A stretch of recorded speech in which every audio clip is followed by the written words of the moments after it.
So Sheffield United 0, Newcastle United after 8. And what a day it has been for the Toon Army as well. It's been a pretty awful day for Sheffield United, and they're rooted at the bottom of the table. And I expected it to be a tough game. And I couldn't believe how easy it was yesterday. But I expected a 2-0 win. But we got an 8-0 win instead. I got Jimmy from Blade Ramble with me, Sheffield United fan, who's brave enough to come on and brave the space in there. And I didn't force him to come on. He wanted to come on. And Jimmy, tell the nation, please. Tell us. What can I say, mate? What can I say? I mean, look, I was big enough to come on. I were all right coming on to your channel earlier and saying we're going to win 2-0. So I think when we get stuffed 8-0, I think it's only right that I come on and face the music into it. So what I would say, mate, I think I said here, whatever happens, you might be too good for us. I think we'll win, but you might be too good for us, but we won't get stuffed. Whatever happens, we will not get stuffed because we don't. And look what's happened. We got stuffed. So I have to say, we were very, very poor, very poor. I haven't seen us play that bad before, if I'm honest. But I take nothing away from the way you guys played. I thought you were absolutely outstanding. We caught you on one of your better days, probably one of the best days you've had. And that was one of our worst. But either way, the much better team won by a considerable margin. Very embarrassing for us Blades. We're not used to it, if I'm honest. We're used to not winning in this league. But at least we fight and we give everything we've got, and it just didn't happen yesterday. Did not happen. So I'm very concerned. I'm not going to lie to you, pal. I am very concerned about what that means for us. Yeah, I'll be concerned as well, because I did say on your channel and mine that I think you'd be relegated. The thing is, right, I mean, I expected a lot more from Sheffield United. I want to see some fights and passion, yeah, because you came back on a long journey back to Milan as well. And you know what? We had a good start of the season as well. We lost 3 games on the bounce before we won against Brentford at home. And I didn't think we were ready for the season. However, right, when you look at it, I look at your team and I'm thinking, where's that fight? Where's the passion? Where's to get up and go? And you know what, Jimmy, I didn't see it from you guys at all. No, I didn't, mate. I didn't. And that's the most concerning thing about it for me. I don't mind getting beat by better players. And that's essentially what it was if you look at it in the cold light of day. But there was no fight. That was the huge red flag to me. And that is why I came on the Ramble last night and I basically said, I think we need a change of manager. And that's a very harsh statement. And I know a lot of people from the outside looking in maybe think he's not a great manager anyway, but he's done a very good job for us.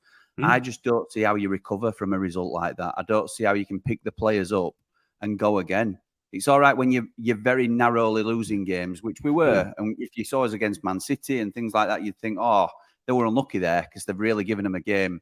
But I'll give you an example. When I saw your lineup, I know we discussed it, but Callum Wilson always scores against us. But I were ready for Callum Wilson to start. When Harvey Barnes were in the starting lineup, I thought, oh, no. Because I really rate him as a player. He goes down injured after about 10, 15 minutes. And I'm thinking, I never want to see a player injured, but this might actually work in our favour. Anthony Gordon comes on, prime Messi. I don't know what got into him that game, but he knew he had the beating of our defender. And he just never looked back. World beater. Absolutely destroyed us. We could not live with him. And that the delivery from Trippier, this is what I mean. I think we were very, very poor, but I take nothing away from you guys because Trippier's delivery was sublime. Every time you went forward, it looked like you were going to score. I can't say enough like concerning things about our performance, but also good things about you. And what I would like to say, pal, while I've got the opportunity to speak on behalf of Sheffield United fans, your support, not just in backing your own team, but in being so respectful for our tributes to Maddie Cusack. I thought you were an absolute credit to your club, a credit to the league. I thought you were outstanding throughout. When you were 5-6 up, you weren't absolutely battering us like you could do. I would have liked to have seen the team take it easy on us a little bit. I'm shouting at Anthony Gordon, give us a break. You know, I'm only 4 rows back. Gordon, come on. What we're already dead. But... you know, it's one of them things. I just wanted to get it on record from a Sheffield United fan. I wanted to say thank you to you and your supporters for the way that you, the classy way that you handled yourselves and the respectful way in which you handled such an emotional time for us as fans. Obviously, the game itself was something to forget for us Blades, but yeah, I haven't got enough good things to say about your supporters, mate, I have to say. So thank you. Thank you very much indeed, my guy. I really appreciate that. And I'll make sure that video put on must watch as well.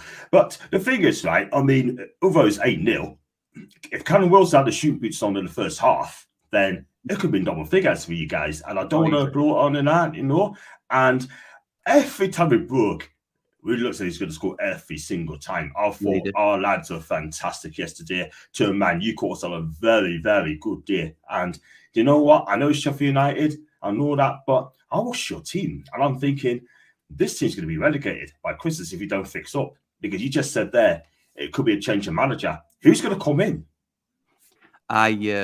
Well, there's been rumours recently that we're talking to Chris Wilder behind the scenes. And I don't know whether there's any merit to that. But I went on the ramble last night and I was saying I'm a proponent of that. I think we should be looking at. Listen, I am a little bit blinkered in terms of Chris Wilder. I'm a huge Chris Wilder fan. Yeah. There are better managers out there than Chris Wilder, but maybe not that's going to come to Sheffield United. I had people coming on last night saying, let's get Graham Potter in. Graham Potter's not going to come to Sheffield United. You've got to be realistic. You know, who else are we going to get? We don't want somebody like Nathan Jones. Let's get somebody who we know can come in and motivate this team. You can't do anything in the transfer market now, not till January. So we need somebody who can work with this group of players. And there's no better motivator in my eyes. And I know he's not had a lot of success since he left us, but he knows our club inside out. Sometimes a club and a manager just click. And I think Chris Wilder would be the one that comes in and changes it. And that's just my opinion. I got a lot of kickback yesterday on the channel saying that we should stick with Heckingbottom. But for me, I don't see how you recover from an 8-0. I just don't see it. How do you pick players up after a result like that? Exactly. We do love to play Sheffield clubs, don't we? 24 years ago, we beat Wednesday 8-0. Bob Rawson's first game in charge. Shiva got 5 goals. And then fast forward 24, we beat another Sheffield team called United. And that 8-0 as well. They seem to hate the 8s, don't they? In the Steel City. Yes, mate. Yes, we do. We did yesterday anyway. That's the thing as well, because Wednesday have been stuffed a couple of times like that. And, you know, I think, was it Man United that beat them as well by something like 9-1? They have had a history of that. And we've been very proud in the fact that that's never going to happen to us.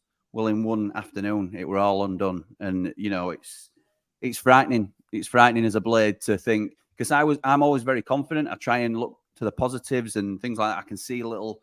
Yeah, we're looking good in that department and we're getting better here. And it's just been absolutely demolished in that one performance. I think, how do we recover? And listen, again, I'm repeating myself, but I can't take anything away from your performance. I thought it weren't a case of you've faced a very, very bad Sheffield United side. You made us look bad. You sort of forced us back into we were intimidated by your pace and your power. It just... Yeah. I think it's looking very good for you this year, and you really impressed me as a side, I have to say. I can't say any other, to be honest. Just 2 more questions. Can we get top 4 this season or top 5 this season? On that performance, absolutely you can. Absolutely you can. Listen, all of it, as we know, and it's all right me saying this about the Prem, but I just think football in general is all about consistency, and that is the issue. You've clearly got the ability. And it's all right doing it, and I'm doing ourselves down. It's all right doing it against the Sheffield United when you probably turn up thinking, if we put in a 90% performance here, we're likely going to win. Can you go to Anfield and do that? Can you have City come to St James's and still match them like that? That's going to be the real test. So, but again, you can't overlook playing teams like us who could have been a banana skin for you, and you turning up and absolutely dominating us. So, you've got it in your locker to do it. So, yeah, I can see it happening, but it's all about the consistency, and it's very much easier said than done, isn't it? So, yeah, I think in a little bit of a different turn to what we were talking about pre-match, I now see us being relegated when I thought we'd be all right. Yeah. You were potentially pushing for Champions League when I didn't before. I think you had a chance of getting top 6. And I still think that might be where you end up. If you finish 5th, I think it's still a very good season for you. But 100%. I think you've everything about you. Certainly the quality in the squad that can push on for that top 4. Again, it's just going to be hard to keep that consistency, I think. Cool stuff. One final question before we wrap up. Give us a message to Newcastle United fans. I just want to say, again, repeating myself a little bit, but thank you so much for how respectful you were. It meant an awful lot to us as a club, and I think the 2 clubs came a little bit closer together on the day. I thought you did your club and yourselves proud. It were an embarrassment to us in terms of the performance, but other than that, I can't fault you at all, and I wish you absolutely the best of luck for the rest of the season because, I can't say any other that I was very, very impressed by you, not just your players, but your support as well. Everybody knows that you've got a great support home and away, but in terms of how you carry yourselves as well, I think you can be proud of that as a fan base as well. So, yeah, congratulations for yesterday. I can't say any other. We were well and true, not just beaten by the better team, we were hammered by the better team. And, we have to try and dust ourselves down and go again. But, more power to you on your push for Europe because you've certainly got the ability. So fingers crossed you can get a bit of consistency to go with it. Listen, thank you so much for coming on, Jimmy. And guys, like the video, if you want to follow Jimmy's podcast, it's Blade Ramble. And if you do follow him on the Twitter at Jimmy Ramble YouTube IT, and the links in the description as well. Cracking channel. He's got 4,000 subscribers as well in quick time. And listen, big him up, right? Fantastic interview. And Jimmy, thank you very much for coming on, mate. And I know you're a bit late, so I'll let you get away to your next show. And I should speak to you soon. You will, mate. I was just going to say, if anybody fancies voting for the Blade Ramble in Best New Content Creator for the FCAs, then be my guests. But that's to my Newcastle friends, my newly adopted Newcastle friends. But anyway, all the best with the channel, pal. Thanks for having us on again. Really appreciate it. No problem. Thanks for coming in, Jim.